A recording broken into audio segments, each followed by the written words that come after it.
আসসালামু আলাইকুম সুপ্রিয় দর্শনার্থীগণ, আপনাদেরকে জানাচ্ছি স্বাগতম।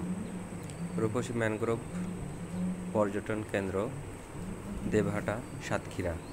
এটা সাতক্ষীরা শহর থেকে সখীপুর নেমে সখীপুর থেকে অটো গাড়ি অথবা মোটরসাইকেল নিয়ে 5 কিলোমিটার আসলেই এই সুন্দর বিস্তৃত 60 একর জমি নিয়ে বিস্তৃত ম্যানগ্রোভ পর্যটন কেন্দ্র দেবহাটা।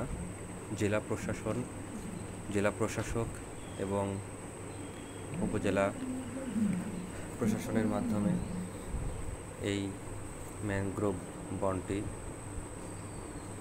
বিস্তৃতি লাভ করে। এটি আসলে মূলত সুন্দরবন থেকে বিভিন্ন জাতের গাছ নিয়ে এসে বনটিতে লাগানো হয়েছে। মূলত যারা সুন্দরবনে যেতে পারেন না, সেই সুন্দরবনের স্বাদ উপভোগ করার জন্য এটি মূলত বাস্তবায়ন করা হয়েছে।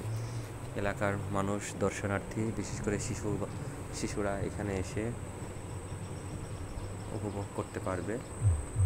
দৃষ্টিনন্দন কিছু গাছ আছে নদীর কিনারা ঘেঁষে। 60 একর জায়গা মিলে এটা তৈরি করা হয়েছে। বিভিন্ন প্রজাতির গাছ, ফলজ বনজ গাছ দিয়ে বিস্তৃত। এখানে দেখতে পাচ্ছেন বিজিবি টহল অবস্থায় আছে। এনারা সবসময় এই এলাকাটা পাহারা দিয়ে রাখেন এবং সবসময় বিভিন্ন জায়গা থেকে, দেশের বিভিন্ন প্রান্ত থেকে দর্শনার্থীরা রূপসী ম্যানগ্রোভ পর্যটন কেন্দ্রে আসেন, এখানে বেরিয়ে যান। বিভিন্ন জাতের সুন্দরবনের যে কেওড়া গাছ, সুন্দরী গাছ, আপনার বিভিন্ন জাতের যে গাছগুলো আছে, সেই গাছগুলো এখানে লাগানো হয়েছে দর্শনার্থী দেখার জন্য। আমরা এখানে গিয়েছিলাম, গিয়ে দেখতে পেলাম নানা জাতের গাছ।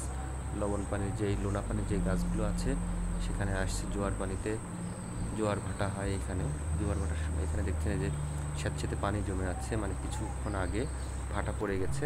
এখানে নিয়মিত জোয়ার ভাটার কারণে গাছগুলো বেঁচে আছে। দেখতে পাচ্ছেন বিশাল পুকুরের মাঝখানে কাঠের ব্রিজ করে দেওয়া হয়েছে, যেন দর্শনার্থীরা এই লেকের এপার থেকে ওপারে যেতে পারে, এবং মাঝখানে সুন্দর একটি দাঁড়ানোর মতো, বসার মতো একটা জায়গা করে দিয়েছে জেলা প্রশাসক মহোদয়।